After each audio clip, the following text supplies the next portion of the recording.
ನಮಸ್ತೆ ಎಲ್ಲರಿಗೂ mother's word Geetha YouTube ಚಾನಲ್ಗೆ ಸ್ವಾಗತ. ನೀವಿನ್ನೂ ನಮ್ಮ ಚಾನಲ್ಗೆ ಸಬ್ಸ್ಕ್ರೈಬ್ ಆಗಿಲ್ಲ ಅಂದರೆ ದಯವಿಟ್ಟು ಈಗಲೇ ಸಬ್ಸ್ಕ್ರೈಬ್ ಮಾಡಿಕೊಂಡು ಪಕ್ಕದಲ್ಲಿರೋ ಬೆಲ್ ಐಕನ್ನ ಕ್ಲಿಕ್ ಮಾಡಿ ನಾವು ಮಾಡೋ ಎಲ್ಲ ಹೊಸ ವೀಡಿಯೋಗಳ ನೋಟಿಫಿಕೇಷನ್ ನಿಮಗೆ ಬರುತ್ತೆ ಅಂತ ಹೇಳ್ತಾ ಇವತ್ತು ಮಾಡ್ತಾ ಇರುವಂತಹ ರೆಸಿಪಿನ ತೋರಿಸ್ತಾ ಇದ್ದೀನಿ. ಇವತ್ತು ನಾನು ಗೋಧಿ ನುಚ್ಚು ಹಾಗೂ ತೆಂಗಿನ ಹಾಲನ್ನ ಸೇರಿಸ್ಕೊಂಡು ಪಾಯಸ ಮಾಡ್ತಾಯಿದ್ದೀನಿ.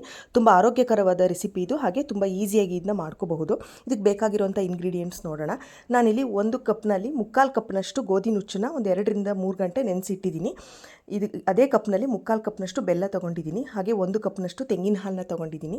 ಸ್ವಲ್ಪ ಏಲಕ್ಕಿ ಪುಡಿ, ಹಾಗೆ ಗೋಡಂಬಿ ದ್ರಾಕ್ಷಿ ಮತ್ತು ಸ್ವಲ್ಪ ತುಪ್ಪನ ತೊಗೊಂಡಿದ್ದೀನಿ. ಇದನ್ನ ಮಾಡೋದು ಹೇಗೆ ಅಂತ ನೋಡೋಣ. ನಾನಿಲ್ಲಿ ಮೊದಲಿಗೆ ಕುಕ್ಕರ್ಗೆ ಗೋಧಿ ನುಚ್ಚನ್ನ ಸೇರಿಸ್ಕೊತಾ ಇದ್ದೀನಿ.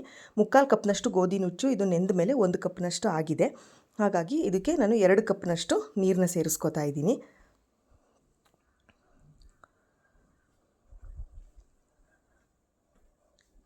ಈಗ ಇದನ್ನು 3 ವಿಷಲ್ ಕೂಗಿಸ್ಕೋಬೇಕಾಗತ್ತೆ.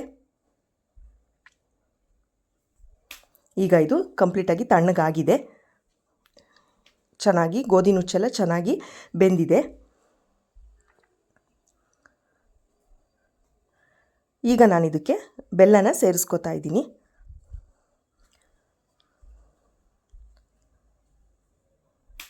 ನಮ್ಮನೇಲಿ ಸ್ವೀಟ್ ಕಡಿಮೆ ತಿಂತಾರೆ, ಅದಕ್ಕೆ ನಾನು 3/4 ಕಪ್ನಷ್ಟು ಬೆಲ್ಲನ ತೊಗೊಂಡಿದ್ದೀನಿ. ನೀವು ಬೇಕಿದ್ರೆ 1 ಕಪ್ನಷ್ಟು ತೊಗೋಬಹುದು. ಇದಕ್ಕೆ ಈಗ 1 ಕಪ್ನಷ್ಟು ತೆಂಗಿನ ಹಾಲನ್ನ ಸೇರಿಸ್ತಾ ಇದ್ದೀನಿ.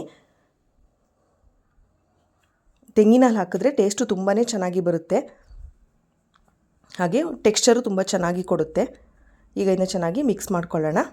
ನೀವು ಬೇಕಿದ್ರೆ ಬೆಲ್ಲನ ನೀರಲ್ಲಿ ಕರಗಿಸ್ಬಿಟ್ಟು ಸೋಸ್ಕೋಬಹುದು. ನಾನಿಲ್ಲಿ ಬೆಲ್ಲನ ಡೈರೆಕ್ಟಾಗಿ ಹಾಕಿದ್ದೀನಿ. ಲಾಸ್ಟಲ್ಲಿ ಇದಕ್ಕೆ ಸ್ವಲ್ಪ ಏಲಕ್ಕಿ ಪುಡಿನ ಸೇರಿಸ್ಕೊಳ್ಳೋಣ. ಈಗ ಪಾಯಸ ಚೆನ್ನಾಗಿ ಕುದ್ದಿದೆ. ಈಗ ಸ್ಟವ್ನ ಆಫ್ ಮಾಡ್ಕೊಳ್ಳೋಣ. ನಾನಿಲ್ಲಿ ಇದಕ್ಕೆ ಗೋಡಂಬಿ ದ್ರಾಕ್ಷಿನ ಫ್ರೈ ಮಾಡಿ ಹಾಕೋತಾ ಇದ್ದೀನಿ. ಮೊದಲಿಗೆ ತುಪ್ಪನ ಹಾಕ್ಕೊಂಡು, ತುಪ್ಪ ಕರಗಿದ್ಮೇಲೆ ಸ್ವಲ್ಪ ಗೋಡಂಬಿ ಮತ್ತು ದ್ರಾಕ್ಷಿ ಎರಡನ್ನೂ ಸೇರಿಸ್ಕೊಂಡು ಚೆನ್ನಾಗಿ ಫ್ರೈ ಮಾಡಿಕೊಂಡು ಇದಕ್ಕೆ ಸೇರಿಸ್ಕೊಂಡ್ರೆ ತುಂಬಾ ಚೆನ್ನಾಗಿರುತ್ತೆ. ನಿಮಗೆ ಗೋಧಿ ನುಚ್ಚನ್ನ ನೆನೆಸೋಕ್ಕೆ ಟೈಮ್ ಇಲ್ಲ ಅಂತ ಅಂದರೆ 1 ಸ್ಪೂನ್ ತುಪ್ಪದಲ್ಲಿ ಹುರಿದುಬಿಟ್ಟು ಕುಕ್ಕರಲ್ಲಿ ಬೇಯಿಸ್ಕೋಬಹುದು. ಚೆನ್ನಾಗಿ ಬೇಯುತ್ತೆ. ಟೈಮ್ ಇದ್ದರೆ 2 ರಿಂದ 3 ಗಂಟೆ ಇದನ್ನ ನೆನೆಸಿಟ್ಬೋದು. ಈಗ ಇದಕ್ಕೆ ಗೋಡಂಬಿ ದ್ರಾಕ್ಷಿನ ಸೇರಿಸ್ಕೊತಾ ಇದ್ದೀನಿ. ಈಗ ಪಾಯಸ ರೆಡಿಯಾಗಿದೆ.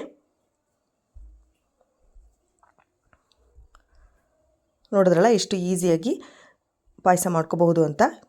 ಗೋಧಿ ನುಚ್ಚು ತುಂಬಾ ಆರೋಗ್ಯಕ್ಕೆ ಒಳ್ಳೆಯದು. ಹಾಗೆ ಈ ರೀತಿ ಪಾಯಸ ಮಾಡಿಕೊಟ್ರೆ ಮಕ್ಳಿಗೂ ಸಹ ತುಂಬಾ ಇಷ್ಟ ಆಗುತ್ತೆ. ಎಲ್ಲರೂ ಇಷ್ಟಪಟ್ಟು ತಿನ್ನುವಂತಹ ರೆಸಿಪಿ ಇದು. ಇಷ್ಟ ಆಗಿದ್ದರೆ ಲೈಕ್ ಮಾಡಿ, ಹಾಗೆ ಕಮೆಂಟ್ ಮಾಡಿ, ಮತ್ತು ನಮ್ಮ ಚಾನಲ್ಗೆ ಸಬ್ಸ್ಕ್ರೈಬ್ ಮಾಡೋದನ್ನು ಮರಿಬೇಡಿ. ಹೀಗೆ ಆರೋಗ್ಯಕರವಾದ ರೆಸಿಪಿಗಳಿಗೋಸ್ಕರ ನಮ್ಮ ಚಾನಲ್ನ ಸಪೋರ್ಟ್ ಮಾಡಿ. Thanks for watching.